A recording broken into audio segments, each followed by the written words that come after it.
Tonight on Huckabee, days after he said he'll use his pen to sign executive orders without Congress, the president changed his tune when it comes to reforming the way the NSA collects your information. I'm prepared to work with Congress on this issue. Can Republicans in Congress work with the president? Senate Minority Leader Mitch McConnell reacts. And millions of Americans' credit cards hacked. Who's paying the bill? And how can you protect your credit from thieves? FBN's Jerry Willis has advice. Plus, she had a choice: keep her unborn baby or her eyesight. Her decision on Huckabee tonight.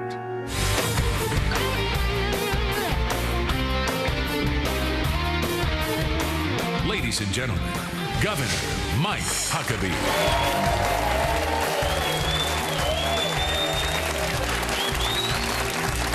Thank you very much.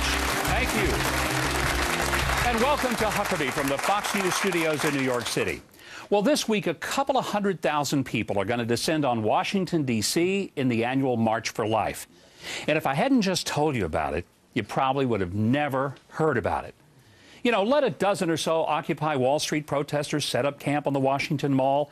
It'll get full-throated attention on the nightly news and most likely make the front pages of the New York Times and Washington Post.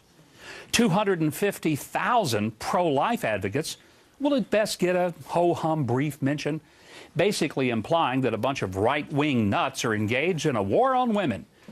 And there's a better than even chance that the group is going to be labeled as anti-abortion, though it prefers and deserves the moniker of pro-life. If they are anti-abortion, does that make the opposition pro-abortion instead of pro-choice?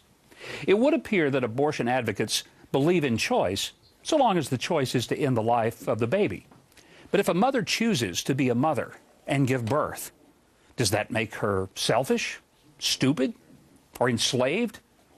It doesn't help that some of the supposed rock stars of Republican consulting tell candidates not to even discuss issues like the sanctity of life for fear of offending women voters.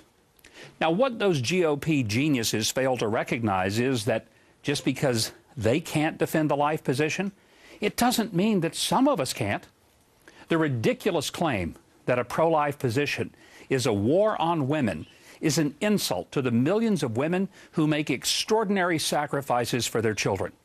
For Democrats to reduce women to beggars for cheap government-funded birth control is demeaning to the women that I know, who are far more complicated than their libido and the management of their reproductive system. Women I know also have brains, and they use them creatively and effectively, and they can manage everything from a business to a household. Democrats pushing this war on women nonsense, well, they pretend that women are helpless and hopeless unless the government pays for abortion and birth control. Treating women as victims of their gender is outrageous, and that's the opposite of an appropriate respect for women as equal in worth as well as value as men. It's why I appreciate strong women like Saren Foster, who heads an organization called Feminist for Life, or Marjorie Dannenfelser, the CEO of the Susan B. Anthony Fund.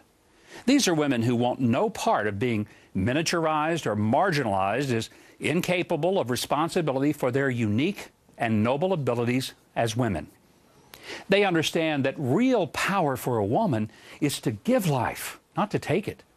The good news is that increasing numbers of younger women are decidedly pro-life, in part because believing that life has value from its origins is consistent with solid science, and in part because they recognize that devaluing any life is hardly the means to elevate women. For the timid, hand-wringing Republican consultants who are afraid to take a stand for life, look instead at the admirable example of RNC Chairman Reince Priebus, who this week will delay the convening of the RNC winter meeting so that National Committee members can participate in the March for Life. He's demonstrated that the best way to counter this Democrats' phony charge of a war on women is to lead in the war for women, all women, even the ones yet to be born.